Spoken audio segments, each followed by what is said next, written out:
अस्सलाम वालेकुम dear students. आज हम पढ़ेंगे क्लास 10 की मैथ की एक्सरसाइज 18.5 का क्वेश्चन नंबर 1। इससे पहले हमने एक्सरसाइज 18.4 की थी। आई होप आपको वो कॉन्सेप्ट अच्छे से क्लियर हो गए होंगे। आज हम स्टार्ट करेंगे एक्सरसाइज 18.5। तो इसमें हमारे पास क्वेश्चन नंबर 1 है, if y varies directly as x square and z and y is equal to 6 when x is equal to 4, z is equal to 9. Write y as a function of y and z and determine the value of y when x is equal to -8 and z is equal to 12. अब अगर हम सवाल को देखें, वो हमसे क्या कह रहा है कि y जो है वो डायरेक्टली है किसके, एक्स स्क्वायर के एंड जेड के। यही वो बोल रहा था कि y जो है वो डायरेक्टली प्रोपोर्शनल है एक्स स्क्वायर और जेड के। अब हमें पता है कि जब भी डायरेक्टली प्रोपोर्शनल का साइन हटता है तो हमारे पास क्या आता है, कांस्टेंट। और यहाँ पर हम वो कांस्टेंट जो यूज़ करेंगे वो है के। ऐसे जितने भी क्वेश्चन आएंगे वहाँ पर आपको सब में यही कंडीशन नज़र आएगी और वहाँ पर जो कांस्टेंट यूज़ होगा वो कांस्टेंट होगा के। डायरेक्टली प्रोपोर्शनल का साइन हटा, कांस्टेंट आ गया, तो ये हम इसको नाम दे देंगे इक्वेशन 1 का। क्या बनी equation 1? y is equal to K X square Z. अब उसने हमें कहा है कि y की वैल्यू जो है वो 6 है, x की वैल्यू 4 है और z की वैल्यू क्या है, 9। तो हमारे पास इन तीनों की वैल्यूज़ गिवन है, तो इट मीन्स हमें क्या करना है, कांस्टेंट की वैल्यू को फाइंड आउट करना है। तो अब हम क्या करेंगे, वैल्यूज़ को पुट करेंगे। y की जगह हमारे पास क्या आ जाएगा, 6 इज इक्वल टू के फाइंड आउट करना है। x की वैल्यू क्या है, 4, तो 4 का स्क्वायर आ जाएगा क्योंकि यहाँ पे x पे क्या था, स्क्वायर था। अब z की वैल्यू हमारे पास क्या गिवन है, 9, तो यहाँ पे हमने लिख दिया 9। अब 4 का स्क्वायर क्या होता है हमारे पास, 4 4 सा 16। अब 16 को मल्टीप्लाई करेंगे 9 के साथ तो आंसर क्या आएगा, 144। अब ये 144 यहाँ पे क्या हो रहा है, मल्टीप्लाई। 6 के बाद जब शिफ्ट करेंगे तो क्या हो जाएगा, डिवाइड।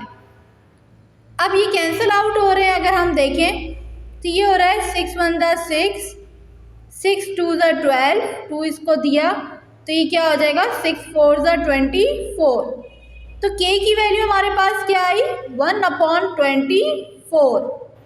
यहाँ तक अब हमने देख लिया कि जो हमसे यहाँ तक पूछा गया था। अब आगे देखते हैं, आगे वो हमसे क्या कह रहा है, write y as a function of y and z। अब वो हमसे फंक्शन पूछ रहा है, इट मीन्स कि जो हमारे पास ये इक्वेशन 1 थी, यहाँ पर हमारे पास ये क्या था, कांस्टेंट k। अब हमने k की वैल्यू फाइंड आउट कर ली है, तो आप यहाँ पर k की वैल्यू को पुट करेंगे। हमने लिखा y is equal to k की जगह क्या आ जाएगा, 1/24 एक्स स्क्वायर जेड। जब भी वो आपसे एज अ फंक्शन की बात करे तो इट मीन्स जो आपने इक्वेशन 1 बनाई थी वो आपने सेम उतारनी है और कांस्टेंट की जगह कांस्टेंट की वैल्यू पुट कर देनी है। बाकी इक्वेशन में जो है वो सब सेम रहेगा। अच्छा, अब ये यहाँ तक चीज़ सॉल्व हो गई हमारी। अब वो हमसे पूछ रहा है, determine the value of y, कि आप y की वैल्यू फाइंड आउट करें जब x की वैल्यू -8 हो और z की वैल्यू क्या हो, 12। तो चलिए फाइंड आउट करते हैं y की वैल्यू को। तो हमने लिखा फाइंड y, कि हम y को फाइंड आउट कर रहे हैं। इक्वेशन 1 को यूज़ किया जो कि हमारे पास क्या बनी थी, y is equal to K X square Z. y तो हमें फाइंड आउट करना है, k हमने फाइंड आउट किया था जो कि हमारे पास क्या आया था, 1/24। x की वैल्यू हमें गिवन थी -8, तो इस पर स्क्वायर आ जाएगा क्योंकि यहाँ पे x पे क्या था, स्क्वायर। z की वैल्यू हमें गिवन थी 12। तो यहाँ पे 8 का स्क्वायर लेंगे, 8 8 से क्या हो जाएगा 64 और माइनस जो है वो ख़त्म हो जाएगा। अब अगर हम यहाँ पर देखें तो यहाँ पे क्या हो रहा है 12 1 ज़ा 12, 12 2 ज़ा 24। तो आंसर क्या हो जाएगा 64/2। अब ये मज़ीद कैंसिल आउट हो रहे हैं, 2 1 ज़ा 2, 2 3 ज़ा 6, 2 2 ज़ा 4। तो y की वैल्यू क्या है हमारे पास 32। क्वेश्चन नंबर 2 देखते हैं। 2 में वो हमसे क्या कह रहा है, if y varies directly as x and u square. अब वो हमसे कह रहा है कि y जो है वो डायरेक्टली है किसके, x और u स्क्वायर के। इसको हमने इक्वेशन 1 का नाम दे दिया। अब कह रहा है and inversely as v and t, और इन्वर्सली प्रोपोर्शनल है किसके, v एंड t के। अब वो कह रहा है कि y की वैल्यू 40 है, x की वैल्यू 8 है, u की वैल्यू 5 है, v की वैल्यू 3 है एंड t की वैल्यू 2 है। यहाँ तक तो हमें पता चल गया कि सबसे पहले हमने इक्वेशन बनानी है। इक्वेशन बनाने के बाद हमारे पास सारे वेरिएबल की वैल्यूज़ गिवन है, हमने कांस्टेंट फाइंड आउट करना है। देन उसके बाद वो हमसे क्या कह रहे हैं, find one y in term of x, u, v and t।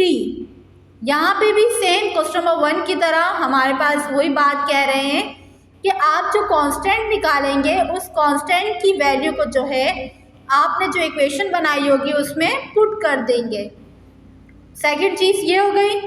अब थर्ड चीज़ वो हमसे क्या कह रहे हैं, find the value of y। उसके बाद आपने y की वैल्यू फाइंड आउट करनी है जब x की वैल्यू -2 होगी, u की वैल्यू 4 होगी, v की वैल्यू 3 है और t की वैल्यू -1 है। अब यहाँ हमने इक्वेशन बना ली 2। अब इन दोनों इक्वेशंस को हम क्या करेंगे, कंबाइन करेंगे कि x y के जो है वो डायरेक्टली प्रोपोर्शनल है x और u स्क्वायर और इनवर्सली प्रोपोर्शनल है v और t। तो जब हमने दोनों इक्वेशंस को कंपेयर किया तो हमारे पास ये कंडीशन बन गई। तो अब हमें पता है कि जब भी ये डायरेक्टली प्रोपोर्शनल का साइन हटेगा तो हमारे पास क्या आ जाएगा, कांस्टेंट, और वो कांस्टेंट सब में सेम होगा जो कि क्या है k। अब हमने इसको नाम दे दिया कि ये इक्वेशन 1 है। अब वैल्यूज़ को पुट करेंगे जैसे कि हमें क्वेश्चन में वैल्यू गिवन थी। y की वैल्यू 40 थी, k फाइंड आउट करना है, x की वैल्यू 8 थी, u की वैल्यू 5 गिवन थी और u पे क्योंकि स्क्वायर है तो यहाँ पे भी क्या आ जाएगा स्क्वायर, अपॉन v की वैल्यू 3 गिवन थी, t की वैल्यू 2 थी। अब यहाँ पे क्या हो जाएगा 3 2 ज़ा 6 और यहाँ पे 5 का स्क्वायर क्या होगा 5 5 ज़ा 25। अब ये 6 यहाँ पे क्या हो रहा है, डिवाइड हो रहा है। तो जब 40 के पास शिफ्ट करेंगे तो मल्टीप्लाई हो जाएगा। तो 40 मल्टीप्लाई बाय 6 कितना होगा 240 और 8 को मल्टीप्लाई करेंगे 25 के साथ तो हमारे पास आंसर आ जाएगा 200। अब ये 200 यहाँ पे क्या हो रहा है मल्टीप्लाई, तो जब हम 240 के पास शिफ्ट करेंगे तो ये क्या हो जाएगा डिवाइड हो जाएगा। तो जब हम इन दोनों को डिवाइड करेंगे तो हमारे पास वैल्यू आएगी 6/5। तो आप चाहे इसको किसी भी टेबल से कट कर सकते हैं तो आंसर सब सूरतों में आपका आंसर सेम ही आएगा। अब कांस्टेंट की वैल्यू आ गई। उसके बाद उन्होंने हमसे कहा था कि in term of y and x। अब वही फर्स्ट क्वेश्चन की तरह हमने जो ये इक्वेशन 1 बनाई थी इसमें कांस्टेंट की जगह कांस्टेंट की वैल्यू को पुट करना है। तो हमने लिख दिया y is equal to constant की वैल्यू क्या आई थी 6/5 x u square upon vt। अब वो हमसे कह रहा था कि आपने जो है वो y की वैल्यू फाइंड आउट करनी है और x u v और t की वैल्यू गिवन है। तो हमने लिखा v फाइंड y कि हम y को फाइंड आउट कर रहे हैं। तो अब k की वैल्यू हमें पता ही क्या है 6/5, x की वैल्यू हमारे पास गिवन थी -2, u की वैल्यू गिवन थी 4 और इस पर स्क्वायर आ जाएगा, अपॉन v की वैल्यू थी 3, t की वैल्यू थी -1। ये 6/5 तो पूरी हमारे पास k की वैल्यू है। अब हम क्या करेंगे, यहाँ पे अगर हम देखें 4 का स्क्वायर क्या होता है 16, 6 2 ज़ा 12, वो भी किसका, माइनस का। 5 3 ज़ा 15, 15 1 ज़ा 15, वो भी किसका, माइनस का। तो यहाँ माइनस से माइनस तो क्या हो जाएंगे, कैंसिल हो जाएंगे।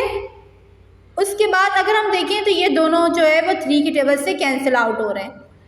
3 4 ज़ा 12, 3 5 ज़ा 15। तो हमने यहाँ पे लिख दिया 4 को मल्टीप्लाई करेंगे 16 के साथ तो आंसर क्या आ जाएगा, 64/5।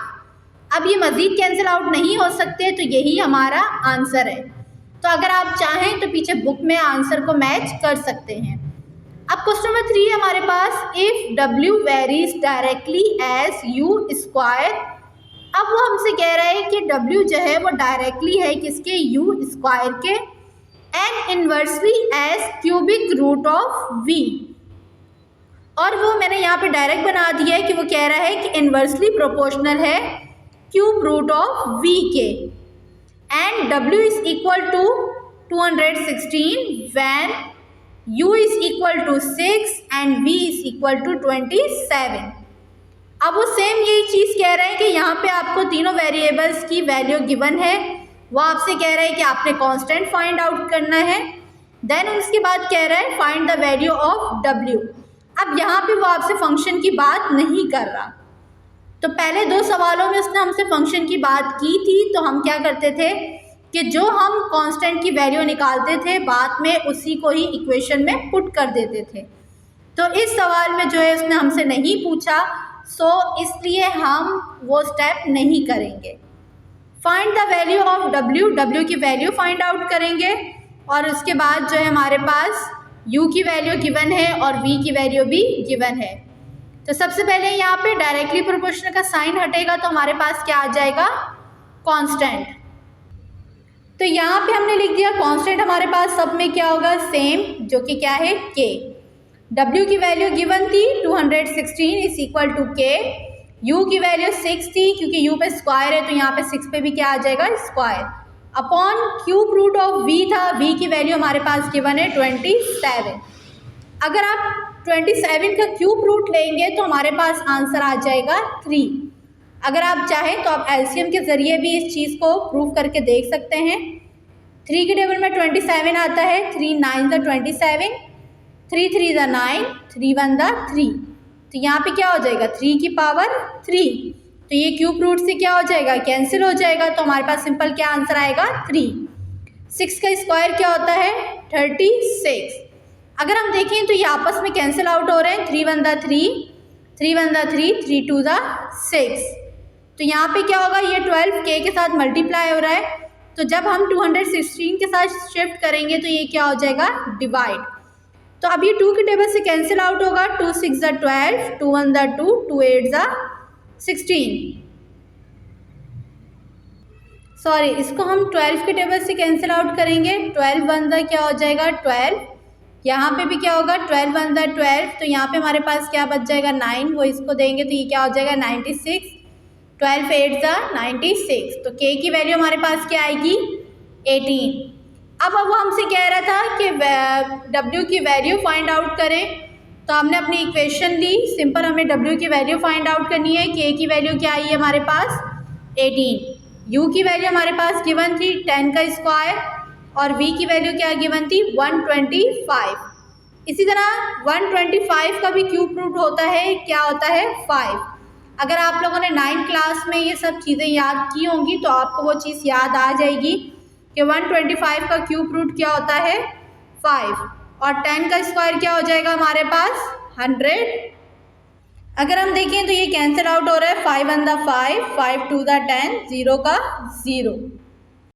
तो ये हो जाएगा W is equal to 18 multiply by 20। तो जब इनको आपस में मल्टीप्लाई करेंगे तो हमारे पास आंसर आ जाएगा 360। नेक्स्ट क्वेश्चन नंबर 4 है, if the time period T of simple pendulum is directly proportional to the square root of its length L। अब वो हमसे कह रहा है कि आपके पास एक टाइम पीरियड है जो कि क्या है, T, वो जो है डायरेक्टली प्रोपोर्शनल है square root of its length L के। ठीक है, वो कह रहा है T जो है वो डायरेक्टली प्रोपोर्शनल है स्क्वायर रूट ऑफ L के, जो कि लेंथ है। And inversely proportional to the square root of acceleration due to gravity. और इन्वर्सली प्रोपोर्शनल है आपके पास स्क्वायर रूट ऑफ एक्सेलरेशन जो कि ड्यू टू क्या है, ग्रेविटी जी के। उसके बाद वो कह रहा है t is equal to 2 second, L is equal to 100 centimetre and G is equal to 9.8 metre per second. Find time period of simple pendulum. अच्छा, यहाँ पे भी यहाँ उसने हमें कहा कि यहाँ तक आपने कांस्टेंट फाइंड आउट करना है, उसके बाद वो हमसे फंक्शन या टर्म की बात नहीं कर रहा, तो इट मीन्स हम कांस्टेंट की वैल्यू को पुट करने वाला स्टेप नहीं करेंगे यहाँ पे भी। Find time period of simple pendulum. अब आपको कह रहा है कि वो टी फाइंड आउट करिएगा आप लोग जब एल की वैल्यू आपके पास क्या हो 200 मीटर एंड जी की वैल्यू क्या हो 7.6। अच्छा, आपके पास बुक में ये क्वेश्चन गिवन है, इसमें कुछ मिस्टेक्स हैं, आप उसको जो है सही कर लीजिएगा। अगर हम यहाँ पे सबसे पहले बात करें तो लेंथ की यूनिट जो होती है वो क्या होती है, मीटर, क्योंकि लास्ट में वो हमें मीटर कह रहा है और फर्स्ट में उसने हमें क्या दिया हुआ है, सेंटीमीटर। अब क्योंकि ये मैथ्स है, फिजिक्स तो है नहीं जिसमें हम यूनिट्स को क्या करेंगे चेंज, तो यहाँ पे लेंथ की जो यूनिट है वो होगी मीटर। और हमें पता है ग्रेविटी की यूनिट क्या होती है, मीटर पर सेकंड स्क्वायर। तो यहाँ पे भी जो है वो उन्होंने मिस्टेक की हुई है, तो आप लोग जो है ये करेक्शन कर लीजिएगा और कभी भी आप लोग मैथ्स में जो है वो यूनिट्स चेंज नहीं करिएगा, क्योंकि हम यूनिट सिर्फ फिजिक्स में ही चेंज करते हैं, मैथ्स में नहीं करते। अब यहाँ पर अगर हम ये साइन हटाएंगे डायरेक्टली प्रोपोर्शनल का तो हमारे पास आ जाएगा कांस्टेंट। कांस्टेंट हमारे पास क्या है, के। इसको इक्वेशन 1 का नाम दे दिया। टी की वैल्यू हमारे पास गिवन थी 2, के फाइंड आउट करना है। एल की वैल्यू क्या आती है हमारे पास 100 और जी की वैल्यू क्या है 9.8। अब इन दोनों के ऊपर क्या है, स्क्वायर रूट। आज अक्सर बच्चे क्या करते हैं कि स्क्वायर रूट आ गया तो ये आपस में कैंसिल हो जाएंगे, तो ऐसा नहीं है। इन दोनों पे एक स्क्वायर रूट लग सकता है, लेकिन कभी भी स्क्वायर रूट से स्क्वायर रूट कैंसिल नहीं होंगे। तो हमने इसको एक स्क्वायर रूट में दोनों वैल्यूज़ को पुट कर दिया, तो इस आप ऐसे लिख लें या इस तरह लिख लें, कोई फ़र्क नहीं है। अब हम क्या करेंगे, 100 को डिवाइड करेंगे 9.8 से, तो हमारे पास आंसर आ जाएगा 10.20 स्क्वायर रूट में। अब जब हम इसका स्क्वायर रूट लेंगे तो हमारे पास आंसर आ जाएगा 3.19। अब 3.19 के साथ क्या हो रहा है, मल्टीप्लाई, 2 के साथ जब लेकर आए शिफ्ट करेंगे तो क्या हो जाएगा, डिवाइड। तो जब हम इसको 2 के साथ डिवाइड करेंगे तो आंसर आएगा हमारे पास k इज इक्वल टू 0.626।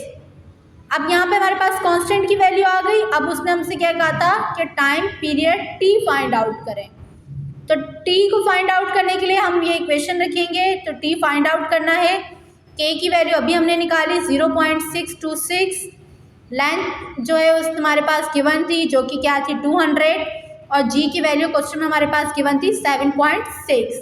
तो यहाँ पे भी सेम इसी तरीके से करेंगे, इन दोनों को डिवाइड करेंगे तो आंसर आएगा 26.315, और जब इसका स्क्वायर रूट लेंगे तो आंसर आ जाएगा 5.129, और इसको जो है फिर हम मल्टीप्लाई कर देंगे 0.626 से, तो आंसर आएगा हमारे पास 3.211।